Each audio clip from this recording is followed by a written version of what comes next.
It is said that in Ulthar, which lies beyond the river Skye, no man may kill a cat, and this I can verily believe as I gaze upon him who sitteth purring before the fire. For the cat is cryptic, and close to strange things which men cannot see. He is the soul of antique Egyptus, and bearer of tales from forgotten cities in Meroe and Ophir. He is the kin of the jungle's lords, and heir to the secrets of hoary and sinister Africa. The Sphinx is his cousin, and he speaks her language, but he is more ancient than the Sphinx, and remembers that which she hath forgotten. In Ulthar, before ever the burgesses forbade the killing of cats, there dwelt an old cotter and his wife, who delighted to trap and slay the cats of their neighbors. Why they did this, I know not, save that many hate the voice of the cat in the night, and take it ill that cats should run stealthily about yards and gardens at twilight. But whatever the reason, this old man and woman took pleasure in trapping and slaying every cat which came near to their hovel, and from some of the sounds heard after dark, many villagers fancied that the manner of slaying was exceedingly peculiar.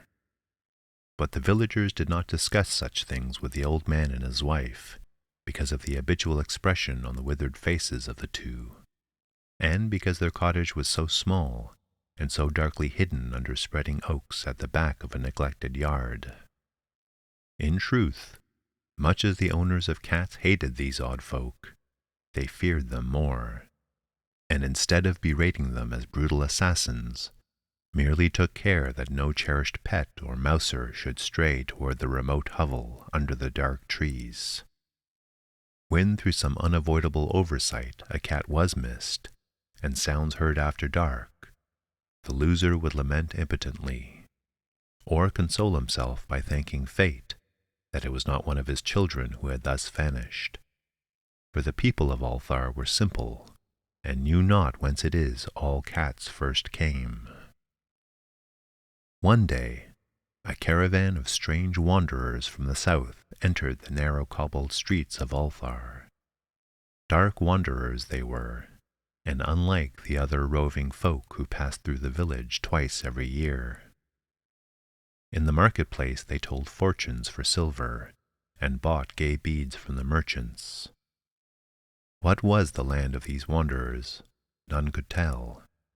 But it was seen that they were given to strange prayers, and that they had painted on the sides of their wagons strange figures with human bodies and the heads of cats, hawks, rams, and lions. And the leader of the caravan wore a headdress with 2 horns and a curious disc betwixt the horns. There was in the singular caravan a little boy with no father or mother, but only a tiny black kitten to cherish. The plague had not been kind to him, yet had left him this small furry thing to mitigate his sorrow. And when one is very young, one can find great relief in the lively antics of a black kitten. So, the boy whom the dark people called Meanies smiled more often than he wept, as he sate playing with his graceful kitten on the steps of an oddly painted wagon. On the 3rd morning of the wanderer's stay in Ulthar, Meanies could not find his kitten, and as he sobbed aloud in the marketplace, certain villagers told him of the old man and his wife, and of sounds heard in the night. And when he heard these things, his sobbing gave place to meditation, and finally to prayer. He stretched out his arms toward the sun, and prayed in a tongue no villager could understand, though indeed the villagers did not try very hard to understand, since their attention was mostly taken up by the sky and the odd shapes the clouds were assuming. It was very peculiar, but as the little boy uttered his petition, there seemed to form overhead the shadowy, nebulous figures of exotic things, of hybrid creatures crowned with horn-flanked discs. Nature is full of such illusions to impress the imaginative. That night, the wanderers left Ulthar and were never seen again. and the householders were troubled when they noticed that in all the village there was not a cat to be found. From each hearth the familiar cat had vanished. Cats large and small, black, gray, striped, yellow, and white. Old Cranon, the burgomaster, swore that the dark folk had taken the cats away in revenge for the killing of Meanies' kitten, and cursed the caravan and the little boy. But Nith, the lean notary, declared that the old cotter and his wife were more likely persons to suspect, for their hatred of cats was notorious and increasingly bold. Still, no one durst complain to the sinister couple, even when little Atoll, the innkeeper's son, vowed that he had at twilight seen all the cats of Ulthar in that accursed yard under the trees, pacing very slowly and solemnly in a circle around the cottage, two abreast, as if in performance of some unheard-of rite of beasts. The villagers did not know how much to believe from so small a boy, and though they feared that the evil pair had charmed the cats to their death, they preferred not to chide the old cotter till they met him outside his dark and repellent yard. So Ulthar went to sleep in vain anger, and, when the people awaked at dawn, behold, every cat was back at his accustomed hearth. Large and small, black, gray, striped, yellow, and white, none was missing. Very sleek and fat did the cats appear, and sonorous with purring content. The citizens talked with one another of the affair, and marveled not a little. Old Cranon again insisted that it was the dark folk who had taken them, since cats did not return alive from the cottage of the ancient man and his wife.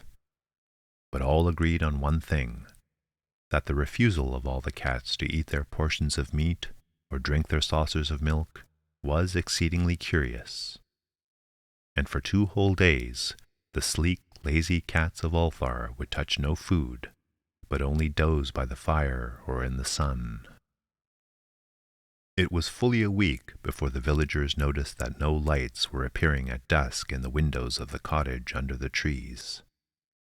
Then the lean Nith remarked that no one had seen the old man or his wife since the night the cats were away. In another week, the burgomaster decided to overcome his fears and call at the strangely silent dwelling as a matter of duty, though in doing so he was careful to take with him Shang the blacksmith and Thal the cutter of stone as witnesses. And when they had broken down the frail door, they found only this: 2 cleanly picked human skeletons on the earthen floor, and a number of singular beetles crawling in the shadowy corners. There was subsequently much talk among the burgesses of Ulthar. Zath, the coroner, disputed at length with Nith, the lean notary, and Cranon and Shang and Thal were overwhelmed with questions. Even little Atoll, the innkeeper's son, was closely questioned and given a sweetmeat as reward.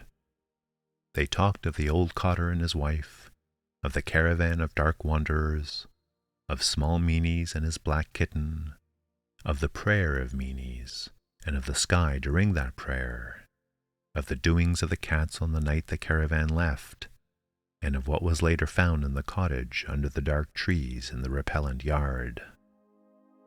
And in the end, the burgesses passed that remarkable law which is told of by traders in Hatheg and discussed by travelers in Near, namely, that in Ulthar no man may kill a cat.